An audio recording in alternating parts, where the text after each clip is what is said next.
दोस्तों, अशोक ज्ञान में आपका सभी का स्वागत है। आज हम सब हिंदी प्रकरण में संज्ञा पढ़ेंगे। क्या हिंदी प्रकरण में संज्ञा पढ़ेंगे कि संज्ञा के कितने भेद होते हैं, संज्ञा किसे कहते हैं, संज्ञा के कितने पार्ट होते हैं, संज्ञा में विकार किससे किससे उत्पन्न होता है, संज्ञा के विकार कितने होते हैं, इन सब के बारे में एक एक हम सब जानेंगे। तो पहला हमारा दिया है संज्ञा। हेडिंग है मेन हमारा क्या है, संज्ञा। संज्ञा के बारे में हम सब जानेंगे। तो पहले हम जानेंगे कि परिभाषा संज्ञा की क्या जानेंगे, परिभाषा की संज्ञा किसे कहते हैं। तो किसी व्यक्ति, वस्तु, स्थान या प्राणी के नाम को संज्ञा कहते हैं। किसी भी व्यक्ति, वस्तु, स्थान या प्राणी के नाम को संज्ञा कहते हैं। या जितनी भी वस्तुएं हमारे आँखों से हमें दिखाई देती है उन सभी को ही हम संज्ञा कहते हैं। जैसे किताब दिख रहा है हमको, कलम दिख रहा है, कॉपी दिख रहा है, कपड़ा दिख रहा है, बिस्तर दिख रहा है, ये सब क्या है, संज्ञा है। माने जितने संसार की जितनी भी वस्तुएं अगर हमारी आंखों से दिखाई दे रही हैं उसी को क्या कहते हैं, संज्ञा कहते हैं। और किसी भी व्यक्ति, वस्तु, स्थान या प्राणी के नाम को संज्ञा कहते हैं। अब संज्ञा के प्रकार कितने होते हैं देखा जाए। संज्ञा के 5 प्रकार होते हैं। संज्ञा के कितने प्रकार होते हैं, 5 प्रकार। कौन कौन से? पहला है आपका व्यक्तिवाचक संज्ञा। पहला क्या है, व्यक्तिवाचक संज्ञा। दूसरा आपका है जातिवाचक संज्ञा। तीसरा है आपका भाववाचक संज्ञा। चौथा आपका है समूहवाचक संज्ञा। और पांचवा आपका है द्रव्यवाचक संज्ञा। संज्ञा के कितने भेद है, 5 भेद है। कौन कौन से? व्यक्तिवाचक संज्ञा, जातिवाचक संज्ञा, भाववाचक संज्ञा, समूहवाचक संज्ञा और द्रव्यवाचक संज्ञा। अब एक एक संज्ञा का हम परिभाषा जानेंगे। पहला हमारा है, देख लीजिए, पहला है व्यक्तिवाचक संज्ञा। क्या व्यक्तिवाचक संज्ञा? व्यक्तिवाचक संज्ञा किसे कहते हैं? तो जिस संज्ञा शब्द से किसी एक विशेष व्यक्ति, वस्तु, स्थान के नाम का बोध होता है उसी को व्यक्तिवाचक संज्ञा कहते हैं। फिर से सुन लीजिए, जिस संज्ञा शब्द से किसी एक विशेष व्यक्ति, वस्तु, स्थान या प्राणी के नाम का बोध होता है उसी को व्यक्तिवाचक संज्ञा कहते हैं। जैसे मोहन एक विशेष व्यक्ति है, सोहन एक विशेष व्यक्ति का नाम है, लखनऊ एक विशेष शहर का नाम है, बांसी एक विशेष शहर का नाम है, लोटा एक विशेष प्रकार की वस्तु है। तो ऐसे जिस संज्ञा शब्द से किसी एक विशेष वस्तु, स्थान या प्राणी के नाम को संज्ञा कहते हैं। दूसरा है आपका जातवाचक संज्ञा। जातवाचक संज्ञा ये क्या होता है? जिस संज्ञा शब्द से एक ही प्रकार के पूरे जात का बोध हो, एक ही प्रकार के पूरे वस्तु का बोध हो उसी को जातवाचक संज्ञा कहते हैं। जिस संज्ञा शब्द से एक ही प्रकार के पूरे जात का बोध हो उसी को जातवाचक संज्ञा कहते हैं। जैसे लड़का, लड़का कहने से इस संसार में जितने भी लड़के हैं उनका बोध हो जाता है। कपड़ा कहने से इस संसार में चाहे मोटे कपड़े हों, पैंट के कपड़े हों, शर्ट के कपड़े हों, सब कपड़े के अंतर्गत आ जाते हैं। लड़की कहने से जितनी भी लड़कियां हैं सबका बोध हो जाता है। इसी प्रकार हमारा तीसरा भाववाचक संज्ञा। भाववाचक संज्ञा किसे कहते हैं?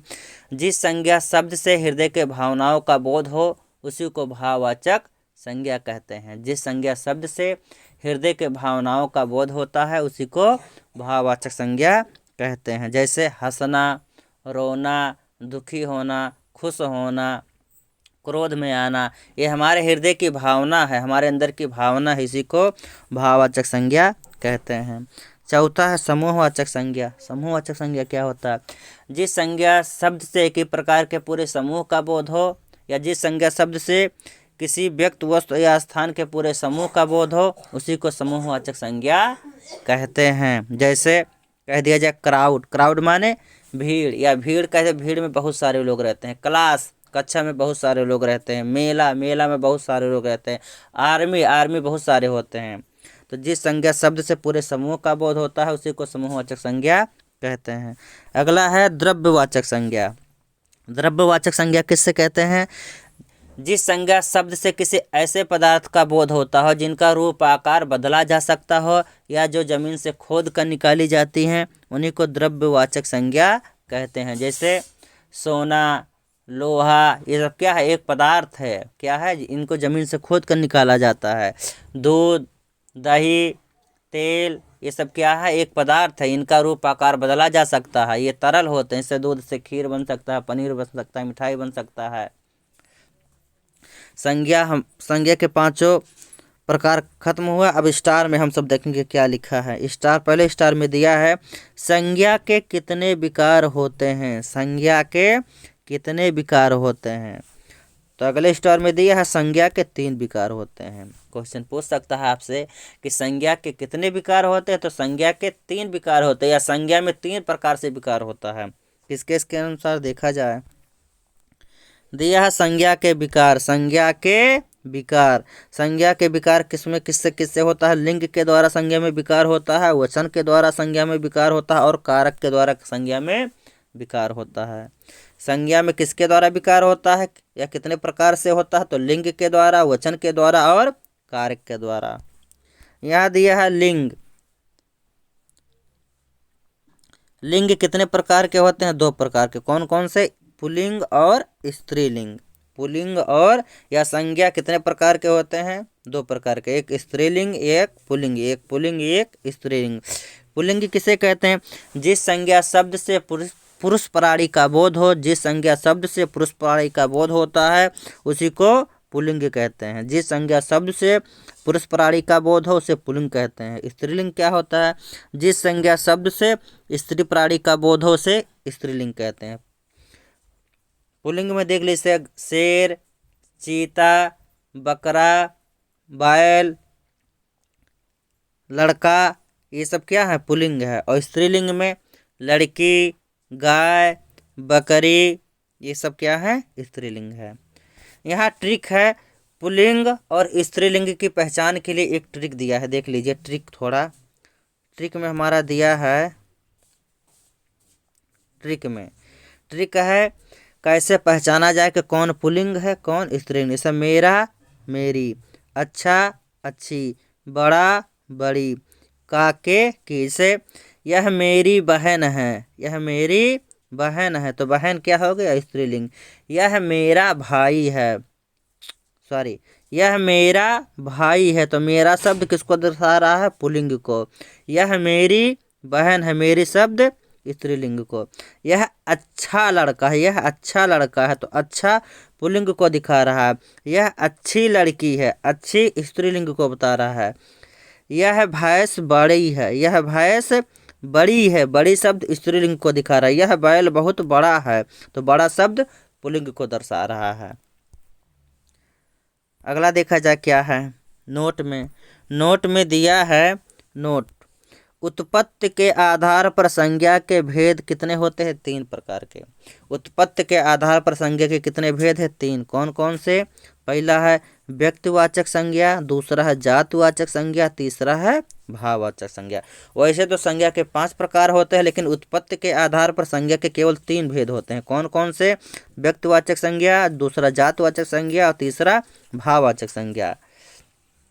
अगला है दूसरे स्टार में, अर्थ या प्रयोग के आधार पर संज्ञा के 5 भेद होते हैं।